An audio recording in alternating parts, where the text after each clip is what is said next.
जवाब दो, मुसलमानों जवाब दो। मैंने कौनैन के सरदार की गुर्बत देखी, धूप में बिनते पैगंबर की जो तुरबत देखी। अल्लाहुम्मा सल्ली अला मोहम्मद व आले मोहम्मद, अल्लाहुम्मा सल्ली अला मोहम्मद व आले मोहम्मद व अज्जल फरजम आले मोहम्मद।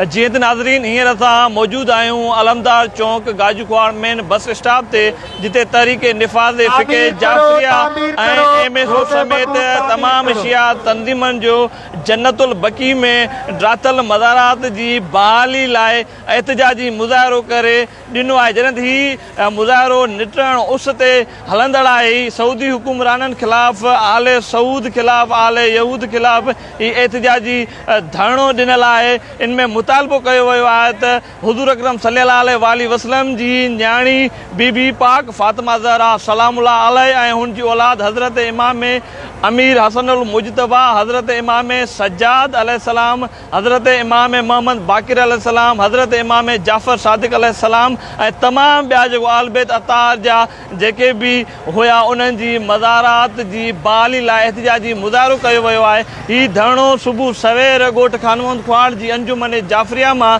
बरामद थियो आहे, जेको मुख़्तलिफ़ चौक चौराहनि खानवंद लाड़ो ऐं उनखां पोइ जेको अलूसनी चौक आहे, जिते तकरीर बि कई वई मुख़्तलिफ़ शिया जे मुक़ररीन पारां। जॾहिं त हींअर धरणो अलमदार चौक मेन बस स्टॉप ते मौजूदु आहे ऐं उनमें असां तव्हां सां जेके बि शिया उलमा आहिनि या जेके बि मुक़ररीन उन्हनि सां बि ॻाल्हि ॿोल कंदासीं। जॾहिं त हींअर हीउ जेको मुज़ाहिरो जेको हलंदड़ आहे, उनमें इहो मुतालबो कयो आहे, तामीर करो, तामीर करो, क़बर बतूल तामीर करो, तामीर करो, तामीर करो, जन्नतुल बकी तामीर करो। जॾहिं त नारा जज़्बाती अंदाज़ में लगाया आहिनि, जेके सुबुह लाखों नारनि जो सिलसिलो ऐं मुतालबा मंझराइण जो सिलसिलो हलंदड़ आहे, जंहिंमें मुसलमानों जवाब जो क़बर बतूल वीरान छो। जॾहिं त हींअर तामीर करो, तामीर करो, क़बर बतूल तामीर करो जे सिरे हेठि इहो एहतिजाजी धरणो हलंदड़ आहे। हीअ जेका तहरीक आहे काफ़ी सालनि खां वठी हलंदड़ आहे। हीअ हर साल 8 शवाल ते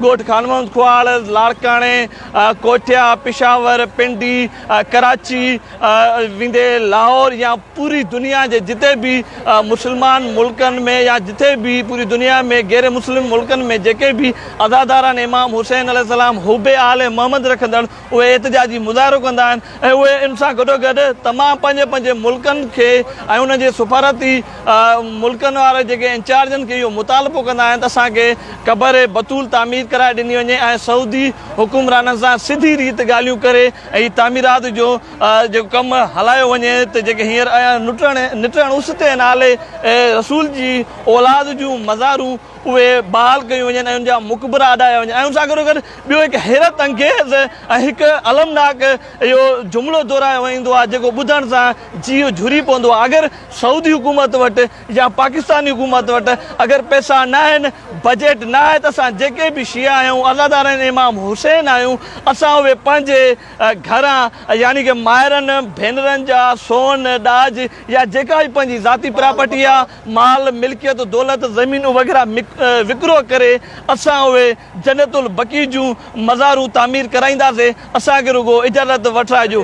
अल्हम्दुलिल्लाह हीउ जेको एहतिजाज सिलसिलो हलंदड़ आहे ऐं हुनजो इहो वचन आहे, ता हयात जेसिताईं जन्नतुल बकी जी तामीरात मुकमल न थींदी, हीअ जेके सो धरणा, हीअ जेके जुलूस, इहे मुख़्तलिफ़ हंधनि ते बरामद कया वेंदा ऐं इहे मुतालबा ता हयात हलंदा। हींअर असां सां ज़ाकिर आल बैत मोहम्मद हसन खुआड़ मौजूदु आहे, उन सां ॻाल्हि ॿोल कंदासीं त संदन जी तहरीक केतिरी पुर असराइती आहे ऐं केतिरे टाइम खां वठी हीउ सिलसिलो हलंदड़ आहे ऐं केतिरे दम ताईं हीउ जारी ऐं सारी रहंदो। सुबुह जो 8 असल में जेको जन्नतुल बकी जा जेके मुक़बरा हुया उहे ठहियल हुया जन्नतुल बकी में। मोहम्मद हसन असल में आले सऊद खे उन्हनि मुक़बरनि मां कहिड़ी तकलीफ़ हुई, कहिड़ी रंजिश हुई या को इंतकामी कार्रवाई जो हुननि अहलबे जा जेके जन्नतुल बकी में ठहियल मुक़बरा हुया उहे उन्हनि विस्मार कया ऐं उन्हनि खे उन्हनि मुक़बरा जेके हुया उन मां कहिड़ी तकलीफ़ हुई उहो थोरो असांखे वाज़े करे पोइ अॻिते वधिजो। वाज़े इहा आहे त असली ॻाल्हि आहे त विलायतूं ॿ आहिनि, हिकु अलाह जी विलायत आहे, हिकु शैतान जी विलायत आहे। अलाह जी विलायत जो झंडो मोहम्मद जे हथ में आहे, उन खां पोइ अली जे हथ में आहे। शैतान जी विलायत जो झंडो जेको बि आहे उहो मुल्ला जे हथ में आहे, छो जो शैतान मज़ारात जो क़ाइल ना आहे। इन जे करे आदम चई त आदम मिटी जो आहे, मां मिटी खे सजदो छो कयां, छो जो मां इहो मिटी जो आहे, मां बाहि जो आहे, माना आदम मिटी सम्झी उन खे। वरी हज़रत याकूब जे हज़रत दाऊद जे दौर में चई त मां काश मां आदम खे सजदो कयां, दाऊद खे चई त बि अलाह इहो ई चयो दाऊद खे त तव्हां इन खे चओ त भला आदम जी क़बर खे हाणे बि सजदो करे त मां राज़ी आहियां, मां हिन खे छॾियां थो। उन ते बि शैतान चयो त आदम जी क़बर अलाए किथे आहे। वरी बि दाऊद चयसि हिते जो हिते आदम जी क़बर ठाह, हिते सजदो कर त मां क़बूल कयां तुंहिंजी। त बि शैतान चयो त हाणे मां क़बर जो क़ाइल न आहियां।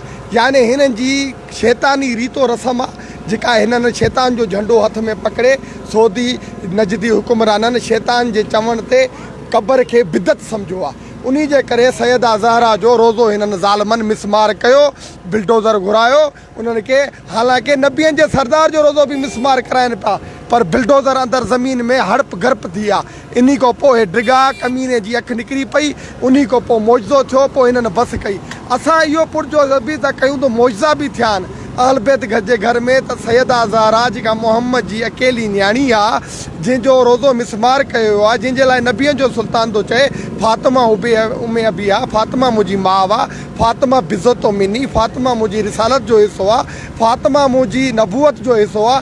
असां पुरअमून हुकूमत खे, वज़ीर आज़म खे, चीफ जस्टिस खे, सभिनी खे इहो इल्तमास था कयूं त असां हे जेके पाकिस्तान में 8 शवाल ते जनतुल बकी जे बारे में हड़तालूं कयूं आहिनि त साण सैयदा ज़हरा जो मुक़बरो ठाहियो वञे। अगरि हे नथा ठाहे सघनि, असां भेणनि मावनि जा ॾाज, सोन, ज़ेवर, बनियूं, प्लाट खपाए सैयदा ज़हरा जो रोज़ो असां सोन जो ठाराईंदासीं। छो जो असां मुस्लमान आहियूं, असां ला इलाहा इल्लल्लाह मोहम्मद रसूलुल्लाह अली नबीला पढ़ण वारा आहियूं। इन जे लाइ सभिनी मुस्लमाननि खे हक़ आहे, साढा 7 अरब मुस्लमाननि सभु निकिरी अचनि, सभिनी खे हक़ आहे जेको मोहम्मद ते कलमो पढ़े थो, निकिरी अचनि मैदाननि में, धुपनि में बीहनि त जीअं सऊदी खे ख़बर पए त मोहम्मद जे मञण वारा अञा हिन धरती ते जींदा था वठनि। जॾहिं त निटण उस ते पुरअमून एहतजाजी मुज़ाहिरो हलंदड़ आहे। तव्हां पाण ॾिसी सघो था, जाइज़ो वठी सघो था त हिकु तरफ़ गाॾियुनि जी आमदो रफ़्त जारी आहे, जॾहिं त ॿिए पासे रोड जी ॿी साइड खां एहतजाज हलंदड़ आहे। तव्हां पाण अंदाज़ो लॻायो सघो था त केतिरो पुरअमून एहतजाजी मुज़ाहिरो आहे। ऐं अलहमदुलिल्लाह पूरे पाकिस्तान ऐं दुनिया जी जीअं जीअं बि शहर में मुज़ाहिरो कयो वियो आहे, उते बि अहिड़े तरीक़े सां शिया असना अशरिया पारां जेके मुज़ाहिरो आहे उहो पुरअमून जारी रखियूं पिया अचनि। ऐं अलहमदुलिल्लाह अहिड़ी का बि तोड़ फोड़ न थी आहे। हीउ जेको पुरअमून एहतजाजी हले पियो निटण उस ते, उहो तव्हां पाण बख़ूबी ॾिसी सघो था। हींअर दादा स्टेट सेक्रेटरी ज़वार ममरज़ा करबलाई मौजूदु आहे, उन सां ॻाल्हि ॿोल कंदासीं त संदन छा चवणु तव्हांजो हुकूमत वक़्त खां या सऊदी हुकूमत खां छा मुतालबो आहे, हिन लाइ कहिड़ो कहिड़ो किरदारु अदा करणु घुरिजे? बिस्मिल्लाह रहमान रहीम। असांजो इहो आले सऊद यानी सऊदी गवर्नमेंट खां इहो मुतालबो आहे त जीअं त 21 अप्रैल 1926 में इमाम हसन अलैहिस्सलाम, इमाम जाफ़र सादिक़ अलैहिस्सलाम, इमाम मोहम्मद बाक़िर अलैहिस्सलाम, इमाम ज़ैनुल आबिदीन अलैहिस्सलाम ऐं हज़रत मोहम्मद मुस्तफ़ा सल्लल्लाहु अलैहि वसल्लम जी प्यारी न्याणी बीबी फातिमा ज़हरा सलाम अलैहा जा जेके रोज़ा मुबारक हुया, सहाबा किराम रिज़वान अलैहिम जा रोज़ा हुया, उन्हनि जूं जेके मज़ारात उन्हनि जूं इन्हनि सऊदी हुकुमरान 1926 में मुनज़्ज़म कया, यानी ड्राथा विया, इन्हनि बिल्डोज़र हलाए विया। छा इहा तोहीन रसालत न आहे? छा क़त्ल हुसैन तोहीन रसालत न आहे? छा फातिमा ज़हरा सलाम अलैहा जो रोज़ो शहीद करणु तोहीन रसालत न आहे? इहा असां पाकिस्तान जी गवर्नमेंट खां मुतालबो आहे। बिल्कुलु वज़ीर आज़म पाकिस्तान इमरान ख़ान खे इहो मुतालबो असां कयूं था। तीअं असां जेका हर साल 8 शवाल ते अॼोके ॾींहं ते जेका एहतजाजी रैली कढी वेंदी आहे आले सऊद हुकूमत ख़िलाफ़, तव्हां उन्हनि खे इहो मुतालबो कयो, तव्हां उन्हनि खे बार विझरायो, उन्हनि खे चओ त असां जीअं इन्हनि जा अहलबैत अलैहिस्सलाम जा जेके बी फातिमा ज़हरा सलाम अलैहा जो जेको मज़ारात इन्हनि जो बिल्डोज़ कराए विया आहिनि, हीअ उहा फातिमा ज़हरा सलाम अलैहा जीअं असांजे प्यारे नबी सल्लल्लाहु अलैहि वसल्लम जन फरमायो त फातिमा ज़हरा मुंहिंजी अम्मा आहे। छा फातिमा ज़हरा जंहिंजी अम्मा असांजे प्यारे नबी सल्लल्लाहु अलैहि वसल्लम जी अम्मा हुआ, छा इहा कंहिं मुस्लमान बाग़ैरत मुस्लमान खे इहा गवारा थींदो त हज़ूर सल्लल्लाहु अलैहि वसल्लम जी अम्मा जी मज़ारात शहीद जिन्हनि खे उन्हनि जो साथ ॾिनो, उन्हनि जी हिमायत कई वञे? न, बिल्कुलु न। हीअ असां आले सऊद ख़िलाफ़ एहतजाजी मुज़ाहिरो कयो आहे, हर साल कंदासीं। ऐं जेसि ताईं हीअ साण बीबी फातिमा ज़हरा सलाम अलैहा जो रोज़ो ॿीहर तामीर न कराईंदा, असां हीअ हर साल 8 शवाल ते एहतजाजी मुज़ाहिरो ऐं धरणो जारी ऐं सारी रखंदासीं। असांजो इहो वरी बि ॿीहर वज़ीर आज़म पाकिस्तान खां इहो मुतालबो आहे त त सऊदी हुकुमरान सां ॻाल्हियूं करे ऐं जल्द खां जल्द साण बीबी फातिमा ज़हरा सलाम अलैहा जो रोज़ो तामीर करायो वञे। जॾहिं त मां वधीक वज़ाहत कंदो हलां त जेका पाकिस्तानी सरकार आहे, पोइ जहिड़ी बि सरकार हुजे, मौजूदा सरकार हुजे, उनखां अॻूणी सरकार हुजे, उनजा सऊदी हुकूमत सां तमामु गहरा लाॻापा हूंदा आहिनि। हींअर बि पाकिस्तानी सरकार जा जेका वफ़ाक़ी सरकार आहे उनजा सऊदी हुकूमरान सां तमामु वेझा तालुकात आहिनि ऐं उन्हनि खे असां गुज़ारिश था कयूं त पंहिंजा सफ़ारती तालुकात ज़ोर आज़माई सां ऐं असर रसूख़ सां आज़माए ऐं हीअ जेके जन्नतुल बक़ी में वाक़ई जेके मिसमार बणियल मज़ारून उन्हनि जी तामीरात लाइ किरदारु अदा करणु घुरिजे। जॾहिं जेके बि आहिनि हींअर उम्मत मुस्लमान जा फिका उहे बि गॾु थी हम आवाज़ थी करे इहो एहतिजाज लाइ आवाज़ु उथारनि ते पाक बीबी साइण ज़हरा सलाम लाइ ऐं संदसि जी औलाद जूं मज़ारूं तामीर थी सघनि। जॾहिं त हींअर असां पाण इजाज़त वठंदासीं, जेके साथी रिपोर्टर अहमद ऐं राजा शजरबाज़ गॾु हुया, उन्हनि समेत तव्हां खां इजाज़त वठंदासीं। फी अमान अल्लाह निगहबान।